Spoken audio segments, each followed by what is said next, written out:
ഭൂമിയെ തേടി ഒരേ സമയം എത്തുന്നത് രണ്ട് അപകടങ്ങളാണ്. ഒന്ന് സൂര്യനിൽ നിന്നും മറ്റൊന്ന് ബഹിരാകാശത്തു നിന്നുള്ള കൂറ്റൻ ചിഹ്നഗ്രഹത്തിന്റെ രൂപത്തിലുമാണ്. സൂര്യനിൽ രണ്ട് വിസ്ഫോടനങ്ങളാണ് ഒരേ സമയം ഉണ്ടായിരിക്കുന്നത്. സോളാർ സൈക്കിളിന്റെ ഏറ്റവും രൂക്ഷമായ ഘട്ടത്തിലാണ് ഇപ്പോൾ സൂര്യനുള്ളത്. ഏത് സമയത്തും വിസ്ഫോടനങ്ങൾ പ്രതീക്ഷിക്കാം. തുടർച്ചയായി സൺസ്പോട്ടുകളും സൂര്യനിൽ രൂപപ്പെടുന്നുണ്ട്. ഈ സമയം സൂര്യന്റെ കാന്തിക മണ്ഡലം ഒരു കാലക്രമത്തിലൂടെ കടന്നുപോകും. സൂര്യന്റെ ഉത്തര ദക്ഷിണ ധ്രുവങ്ങൾ തമ്മിൽ പരസ്പരം മാറും. പിന്നീട് 11 വർഷത്തിനു ശേഷമാണ് പൂർവ്വസ്ഥലത്തേക്ക് മടങ്ങിയെത്തുക. ഈ സമയം സൂര്യൻ സംഘർഷഭരിതമായിരിക്കും.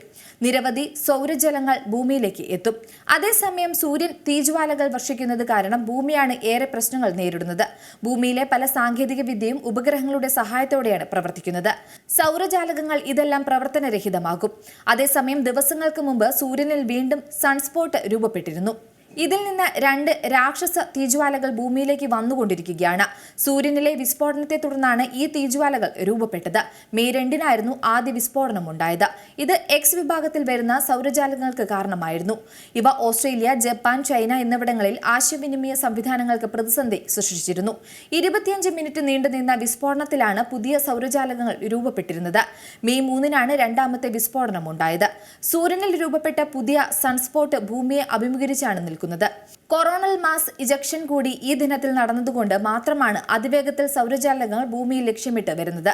ഇവ ഭൂമിയിലെ പവർ ഗ്രിഡുകളെയും ടെലികമ്മ്യൂണിക്കേഷൻ ശൃംഖലകളെയും ഉപഗ്രഹങ്ങളെയും താൽക്കാലികമായി പ്രവർത്തനരഹിതമാക്കും. ബഹിരാകാശ സഞ്ചാരികൾക്ക് റേഡിയേഷൻ ഭീഷണി ഉയർത്താനും ഇവയ്ക്ക് സാധിക്കും. ഏറ്റവും പുതിയ വാർത്തകളും വിശേഷങ്ങളും വിരൽ തുമ്പിലറിയാൻ സീ മലയാളം ന്യൂസ് എല്ലാ ഡിജിറ്റൽ പ്ലാറ്റ്ഫോമുകളിലും ലഭ്യം.